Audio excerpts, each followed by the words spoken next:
दोस्तों, आपको यह जानकर हैरानी होगी कि दिल्ली एनसीआर में प्रदूषण का स्तर जानलेवा स्तर से काफी आगे बढ़ चुका है।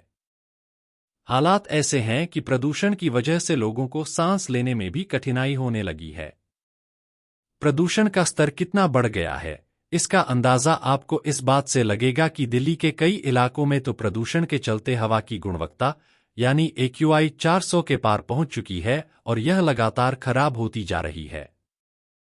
हवा की इतनी खराब गुणवत्ता को देखते हुए CAQM को 15 नवंबर यानी शुक्रवार से ही दिल्ली एनसीआर में ग्रेप ग्रैप के तीसरे चरण को लागू करने का फैसला लेना पड़ा है।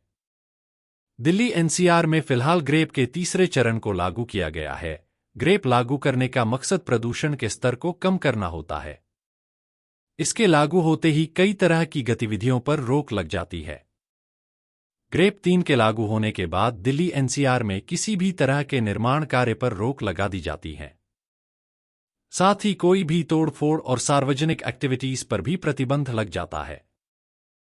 ग्रेप में कितने फेस होते हैं? ग्रेप 1 तब लगाया जाता है जब AQI 201 से 300 यानी खराब स्थिति में पहुंच जाती है। ग्रेप 2 को लागू तब किया जाता है जब AQI 301 से 400 पर पहुंच जाता है। हवा की गुणवत्ता गंभीर रूप से खराब होने यानी AQI 401 से 450 पर ग्रेप 3 लागू किया जाता है और वहीं AQI 450 से अधिक होने पर ग्रेप 4 लागू किया जाता है। आइए जानते हैं कि आखिर बढ़ते प्रदूषण के चलते ही पर्यावरण मंत्री गोपाल राय ने इस बारे में क्या कुछ कहा है। दिल्ली के अंदर सर्दियों के मौसम में पहली बार दिल्ली का AQI 400 से ऊपर गया है। कई लोगों के मन में ये सवाल है कि लगातार 14 अक्टूबर के बाद से जो AQI दिल्ली में प्रदूषण का स्तर पुअर या वेरी पुअर कैटेगरी में था, अचानक 2 दिनों में ये सीवियर कैटेगरी में क्यों गया और आगे क्या होने वाला है। पिछले 2 दिनों में प्रदूषण के स्तर में बढ़ोतरी के मुख्य तौर पर 2 कारण समझ में आ रहे हैं। पहला, पहाड़ों पे बर्फबारी होने की वजह से दिल्ली का जो टेम्परेचर है उसमें गिरावट दर्ज की गई है और इस कारण से सुबह और शाम धुंध की स्थिति पूरे उत्तर भारत में बनी हुई है। दूसरा, जो हवा की गति है उसमें कमी आई है।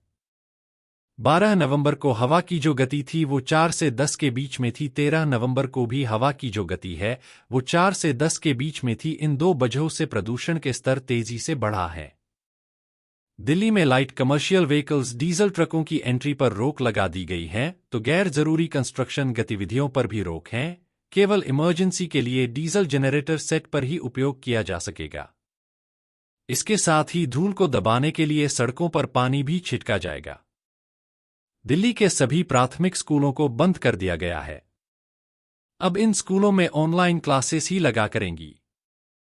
मुख्यमंत्री ने कहा कि बढ़ते प्रदूषण के कारण बच्चों के स्वास्थ्य को खतरा है, इसलिए सभी प्राथमिक स्कूलों में फिलहाल ऑनलाइन पढ़ाई ही होगी।